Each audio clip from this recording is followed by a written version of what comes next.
Ladies and gentlemen, the story you are about to hear is true. Only the names have been changed to protect the innocent. NBC brings you Dragnet.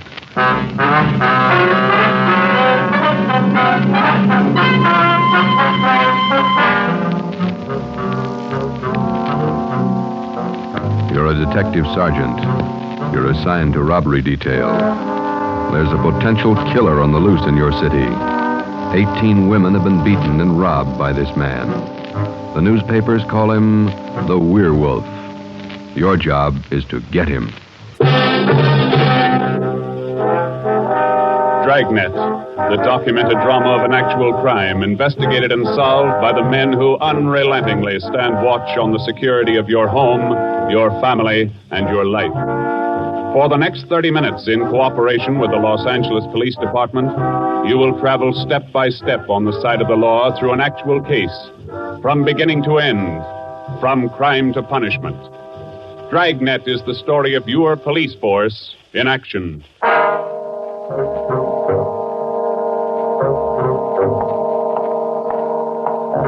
was Thursday morning, February 2nd. It was raining in Los Angeles. We were working the early morning watch out of robbery detail. Detectives in Los Angeles work in pairs. My partner's Ben Romero. He's a sergeant, and so am I. My name's Friday. The boss is Ed Backstrand, chief of detectives. I was on the way back from the teletype room, and it was 3 a.m. when I got to room 27A, robbery detail. Hi, Ben. What's up? Keep your coat on, Joe. Just had a hotshot call. Coming, Skipper? Right behind you. Let's go, Freddie. Well, what was it, Ed? Another woman robbed, almost beaten to death. Well, how many does that make? About 18 in 6 weeks. Is that right, Skipper? Yeah, 18 too many. Come on down these stairs to the garage. Yeah.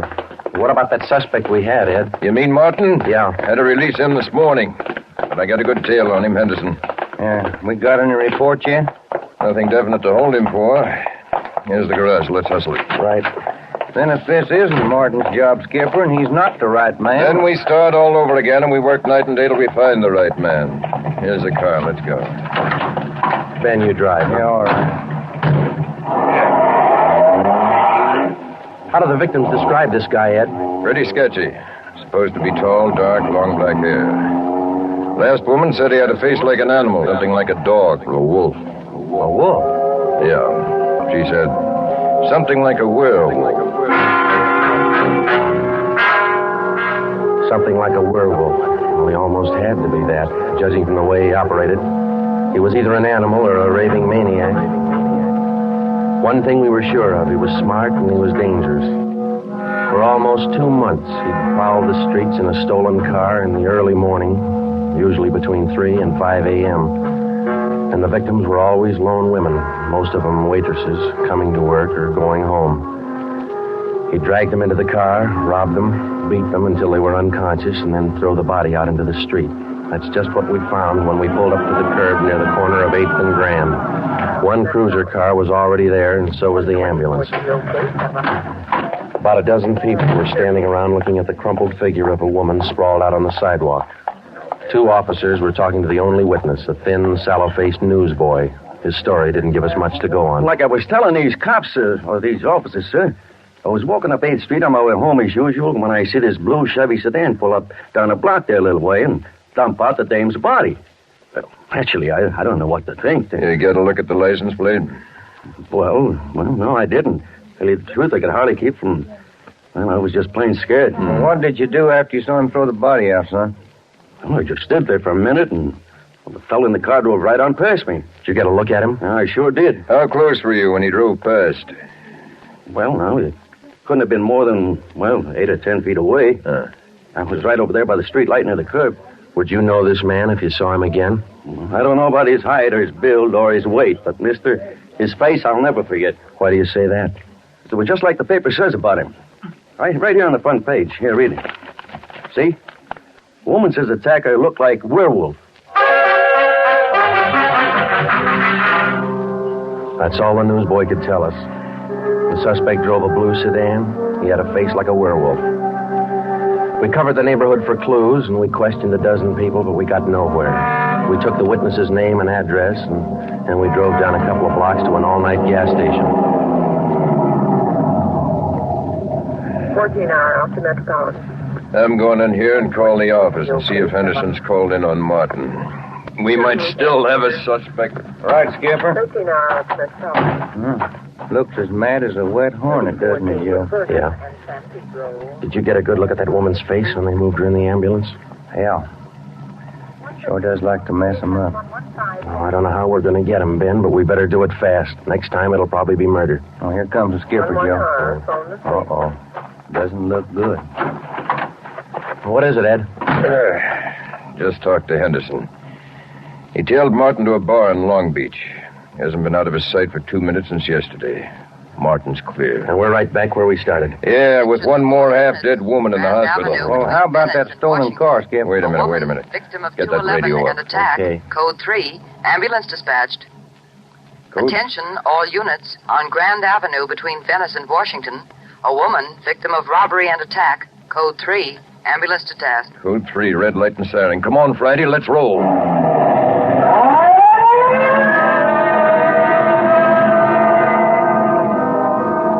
We couldn't be sure, but it sounded like another one.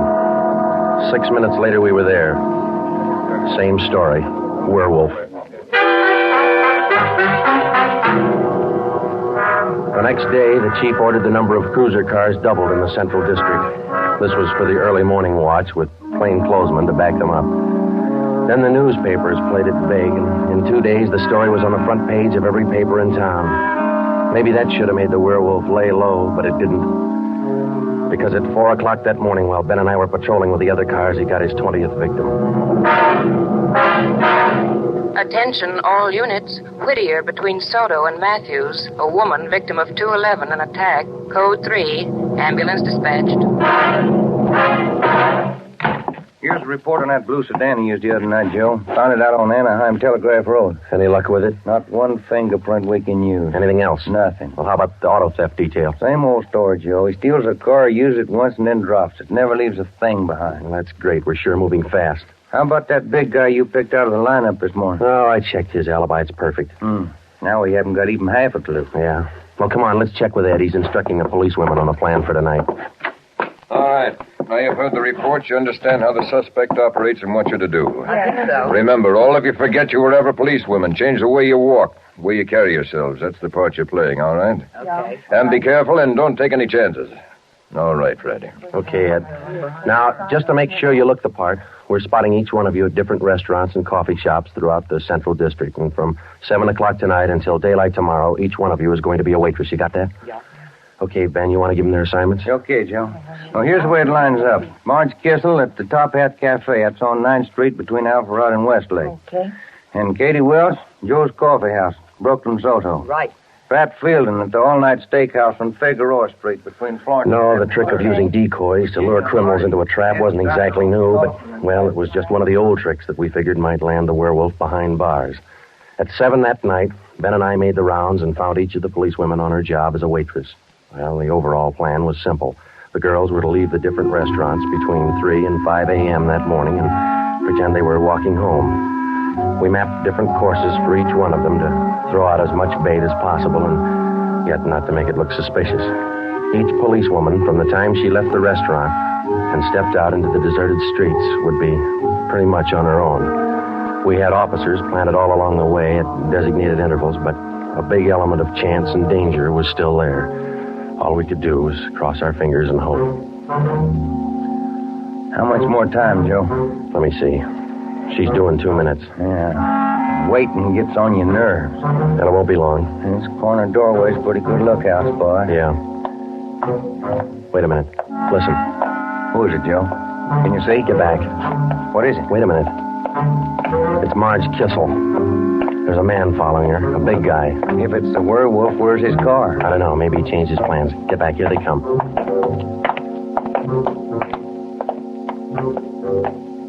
You get a look at him, Joe? Oh, pretty good. Not too suspicious. Might be coincidence. Well, I got a pretty good lead. Come on, let's go. Stay back in the shadows. Hey, Joe.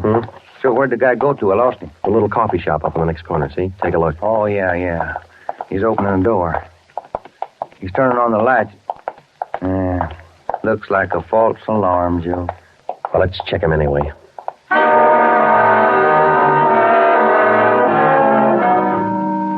Well, I didn't think we'd be that lucky on the first try, and we weren't. We asked the man a few questions, and it didn't take him long to show us he wasn't our man. He owned the coffee shop. So, Ben and I went back and took up our posts again and waited for the next decoy. We covered that 10-block course 6 times that morning, back and forth, following the bait, but it was almost as if the guy could sense a trap. Not once did we get a nibble. By the time our last decoy finished the route, it was almost daylight. Joe, I never was so glad to see that sun come up in my whole life. My feet feel like they're puffing right up out of my shoes. Yeah, me too. Come on, let's get over to the car and check on the other squad out in Boyle Heights. Huh? Mm-hmm. Oh, hit the radio, will you, Ben? Yeah. Joe, there must be some easier job on the force than this. Yeah, you and me both. Now, let's see what happened to the others, huh? 80K to Unit 104K, come in. 104K to Unit 80K, go ahead. 104K, this is Friday. You do any good out there? This is Miller. I'll call Curtis. Stand by. 80K to 104K, Roger. What do you think, Joe? Maybe a bite? I don't know. Oh, this guy seems to work like a mind reader. Well, he can't win all of them. 104K to Unit 80K. This is Curtis. Go ahead. This is Friday, Al. How'd you do out there? Any luck? Just checked in the last gal, Joe. Katie Welch, not a sign. Okay, Al. Have the men check in. 80K clear. KGPL. Okay, let's go, Ben. When we finally got back to the office that morning, both Ben and I were ready for some sleep, but it didn't look like we were going to get it. We just about finished going through the overnight reports for some kind of a lead when the phone rang. Robbery Friday. Hi, Joe. This is Wilkerson, auto theft. Hi, Wilkie. You got something for us? Not much, Joe, but it might work into something. Just got a report in on a pair of stolen license plates. Oh? Yeah. I'm not much of a hawkshaw, but I figure there's just a chance it might be your werewolf boy. How come? I don't know. Maybe just a hunch. After 13 years in this business, you get to know thieves pretty well. Sometimes you got to even think like them. Okay, Wilkie, thanks. We'll check by in a couple of minutes. Right, Joe.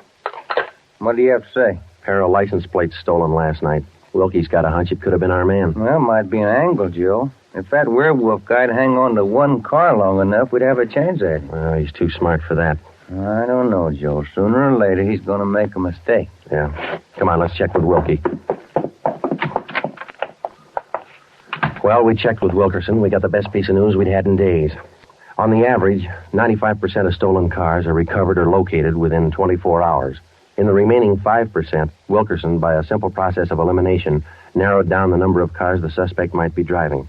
Wilkie figured 6 cars. There they are. Now, I'll bet you if you picked up your man tonight, he'd be in one of these cars. Let me see, huh? 2-door black sedan, yellow convertible, another sedan, green, blue coupe, black coupe, and a gray convertible. Well, that's good work, Wilkie. At least we got something to look for now. Yeah, you're right, Joe. Wilkie, you got the numbers of those stolen plates you're talking about? Yeah, right here, Ben. They're already on the hot sheet. Good. Keep us posted, huh? As usual, Ben. See you later, Wilkie.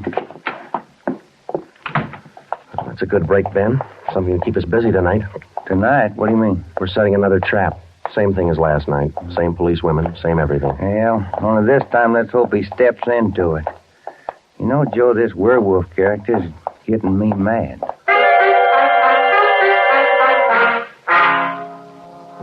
That night, we followed in our own footsteps. We planted the policewomen decoys in 3 separate districts, and a few minutes before 3 a.m., our squad of men took up their positions. The same policewomen went to their waitress jobs in the same restaurants, and Ben and I and the rest of the men stood in darkened doorways or empty filling stations or whatever cover we could find. And we waited and waited. What time is it, Joe? Let me look. 4:30. Oh, thank you. Any sign, Joe? No, nothing yet. Come on, stay in the shadows. That's the way it went all through the early morning. The same plan over and over again until daylight. Ben and I'd check in at the station, go over the late stolen car reports with Wilkie, catch a few hours sleep at home, and then come back and do it all over again. The next night, and the next morning, the night after that, and the morning after that. 5 days later, Ben and I were ready to call it quits. I'll admit it, Joe, I can't figure it. The guy's either psychic or else he can smell a cop a mile away. Yeah, well, at least we got that stolen car angle left. You check with Wilkie yet this morning? I'll give him a call now. All right.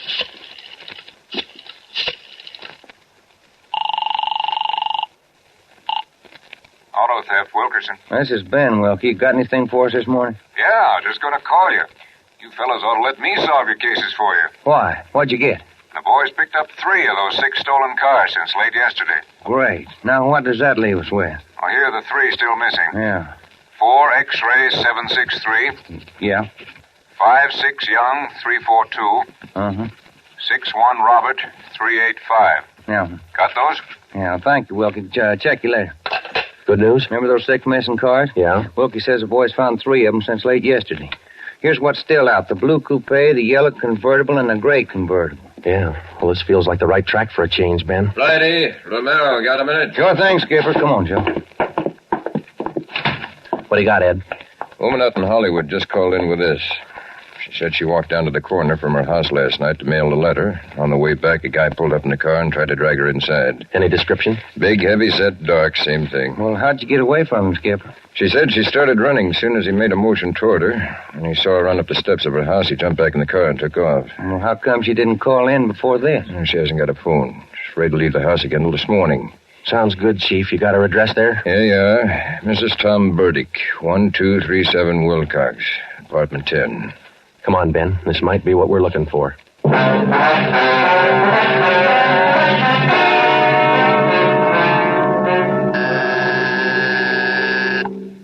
is it? Who's there? Sergeant Friday, ma'am. Police. Oh, just a moment. I'm Sergeant Romero, Miss Burdick. This is my partner, Sergeant Friday. We come out to check on your call about that little trouble last night. Oh, well, I don't know if I'm going to be much help to you. I was so frightened about all I could do was just run. Well, could you add anything to the man's description, Miss Burdick? I mean, other than what you told the chief on the phone? Well, now, honestly, I don't think I can. All I saw was this tall, dark man jumping out of his car and starting for me. He had a heavy build and seemed to me, well, a large head with lots of long black hair. Miss Burdick, would you recognize this man if you ever saw him again? Well, I think I might. He was such an unusually big man, almost frightened me to death. Well, just one more question, Miss Burdick. Could you describe the car this man was driving when he approached you? His car? Mm-hmm. Why, yes. It was a gray convertible. Miss Burdick, are you sure of that? Yes, I'm sure of it. A gray convertible. Thank you, Miss Burdick. That's all we wanted to know. Sometimes when you're on a case, you can chase yourself around in circles for weeks trying to fit together just 2 little pieces of a yard-long jigsaw puzzle. And a lot of the time, you find the answer where you least expect it. But once you get that feeling you're after the right man in the right way, there's nothing that can shake you. When Ben and I got back to headquarters, we went straight to the chief's office with the story, and we had him stake out the gray convertible. In other words, if any detective or officer spotted the car, he reported it back to us, but he stayed away from it. We figured that there probably weren't more than 2 of the victims who could take the witness stand and identify the man who robbed and beat them. Not with a smart defense lawyer, anyway. So there was only one way to catch this suspect. Red-handed. Here they are, Joe. Both sets of license numbers for that gray convertible. Here are the original, and here are the numbers on the stolen plate. Good. Everybody got a hot sheet? From the chief all the way down to the janitor. Fine. Now let's get together with Ed, huh? Hot shot, Joe. Grab it. I got it. On the corner of California and Oakwood, a woman badly beaten. On the corner of California and Oakwood, a woman badly... Come on, Ben, another one. But, Joe, it's broad daylight. Yeah, doesn't figure, does it? Come on.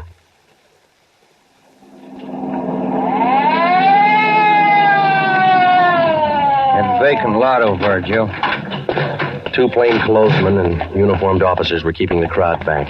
An ambulance was drawn up by the curb, but it was empty. When we got down to the rear of the lot, we found out why. They were waiting for the coroner. The woman was young, not much more than 30. Her body was half sprawled across the muddy ground, and her face was turned upward.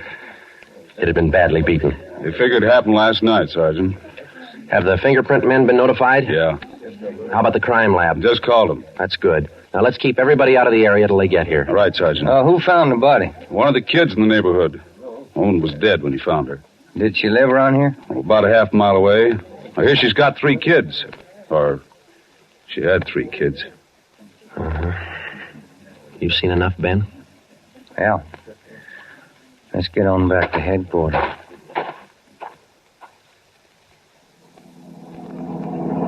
All the way back to headquarters, Ben and I planned our next move. And by the time we got to Ed Backstrand's office, we knew exactly what had to be done.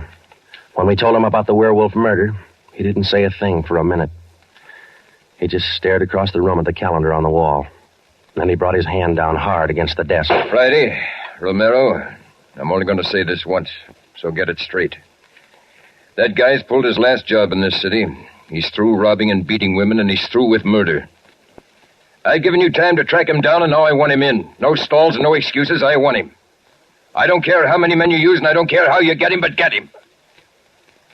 That's all. Ben and I worked all that afternoon, right through dinner, up until 8 o'clock. By that time, the overall plan was down on paper and already in action. It was one of the biggest things we'd ever tackled, and, well, we didn't know if it was going to work. We only knew it had to work. We had a squad of 65 cars to stretch out over 40 square miles of the city in one big dragnet. The blockade itself would be stationary most of the time, and working inside it would be 2 cars, 14 policewomen as decoys, with 2 plainclothesmen assigned to watch each policewoman. If and when the werewolf was sighted in the gray convertible, we'd automatically take over the police radio for the whole city, and Backstrand would direct the chase from headquarters. A little after 8, we had coffee and hamburgers, and we went to Ben's for a few hours. Ben tucked his kid in bed as usual, and then he laid down for a nap. I talked to his wife until I dozed off in the chair. At 11:30, she woke us up. I combed my hair, put on my coat. Cops' wives are like everybody else's. They worry. When we met Ed at headquarters, we did some last-minute checking on details with Backstrand for about a half an hour, and then we were all ready to go. By 5 minutes past 2, half the Dragnet crew pulled out of the police garage and scattered over the city to their places. By 2:35, the other half pulled out, and a few minutes later, Ben and I followed. At 3 minutes to 3 that morning, Backstrand took over communications and checked every car in the operation. Stand by. 617. It was a good start. Every man in his right place by the right time. The trap was set. All we needed now was to find our suspect, the werewolf, inside. Control 4 to Unit 80K. Control 4 to Unit 80K. 80K to Control 4. Go ahead. This is Backstrand, standing by. 80K, roger. Clear. KGPL. Okay, Ben. Now let's go find him. I got a hunch, Joe. Let's try the Wilshire district first. Sounds all right to me. Let's go.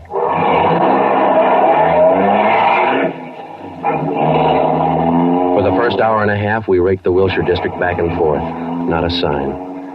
Then about 38 minutes past 4, we headed back for the downtown area and parked in an alley where we could double-check on one of our policewomen decoys.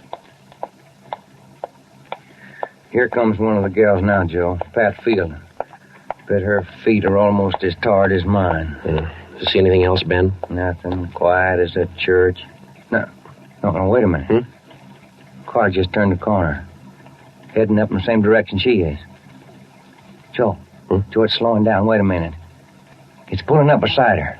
It's a gray convertible. It's him, Joe. Come on. Ben, get out. He sees us. He's got a gun. You all right there? Yeah, look at that guy take off. 80K to Control 4. 80K to Control 4. Control 4 to Unit 80K. Go ahead. We've spotted the suspect. He's driving a gray Ford convertible, license 61 Robert 385. Suspect's headed east on Olympic from Alameda, driving without lights. Suspect is armed. He had a fast car and he knew how to drive it. We almost lost him twice. 2 minutes after we sighted him, Backstrand took over full radio control. Control 4 to Unit 80K. Your location? 80K to Control 4. We're traveling at a high rate of speed, headed east on Olympic, crossing Soto Street. Control 4 to all units. Stand by. Units 11A, 12, and 13R close in on the intersections at Olympic and Lorena. Units 41, 42, 45, and 104K move on the next 4 crossings east of that. To the north and south, units 105K, 14A, 17R, 43T. Block all main arteries. In the next half hour, the 65 cars in the Dragnet had pulled in like a noose around a 5-mile area. Ben and I hoped it was just a matter of time. Unit 80K to Control 4. Control 4 to 80K, go ahead. He's headed north on Fresno Street, crossing Whittier Boulevard. Attention all units. 80K now pursuing suspect north on Fresno from Whittier Boulevard. Units 15, 105K, 11R, and 18A block off the intersection on Fresno and 4. Hey, Ben, up there ahead. What's he trying to do now? Look, he's turning around. Yeah, and he's coming right for us. Watch it, Joe. Look out! Pretty close. 80K to Control 4. Control 4 to 80K, go ahead. Exchanging shots with suspect. Watch it, Ben. Here he comes again. Sure likes to use that gun, doesn't he? Sure does. Hey, Joe, look. Look, he's turning east. He's running for Hollenbeck Park. Yeah, 80K to Control 4. Control 4, go ahead. Suspect just drove up over curb and into Hollenbeck Park. Control 4 to all units. Control 4 to all units. Converge on Hollenbeck Park. Suspect is in the park. He's armed. Use caution. Code 3.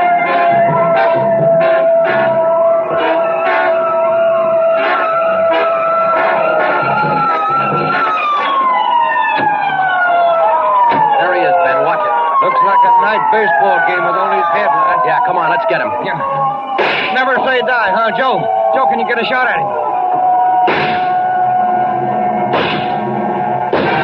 Don't shoot! Don't shoot! I'll give up! Don't shoot! Then step out in the open and get your hands in the air. All right, I give up, but don't shoot! You're a brave killer. Yeah, come on.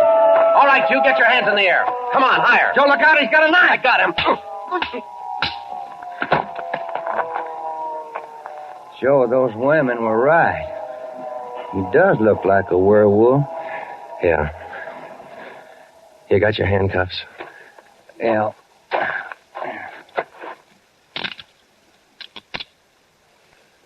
Okay. Got a cigarette? I've been out for an hour. Little place across the street. Maybe we can get some there. Okay. There's the crew from the 41R. Hey, fellas, take him into robbery, will you? Okay, Friday. I think there's a vending machine in there. Uh-huh.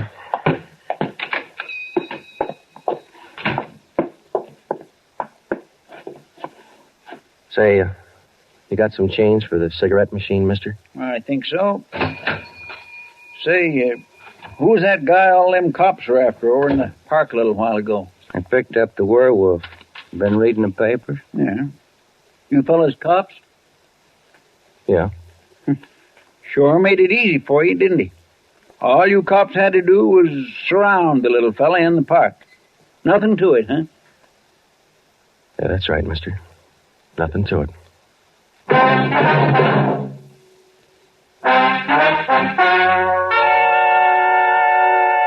The story you have just heard was true. Only the names were changed to protect the innocent.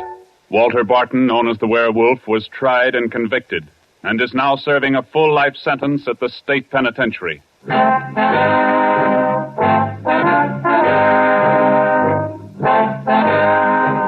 This has been Dragnet, the third in a new series of authentic cases from official files.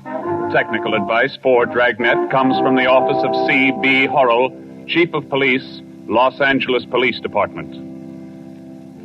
Tonight's program is dedicated to Sergeant Mario Victor Dairo of the Los Angeles Police Department, who, on the morning of January 1st, 1943, gave his life so that yours might be more secure.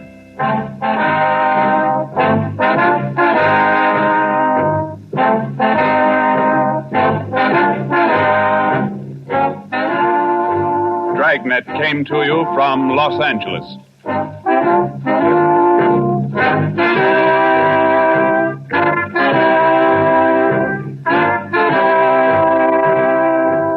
This is NBC, the national broadcasting company.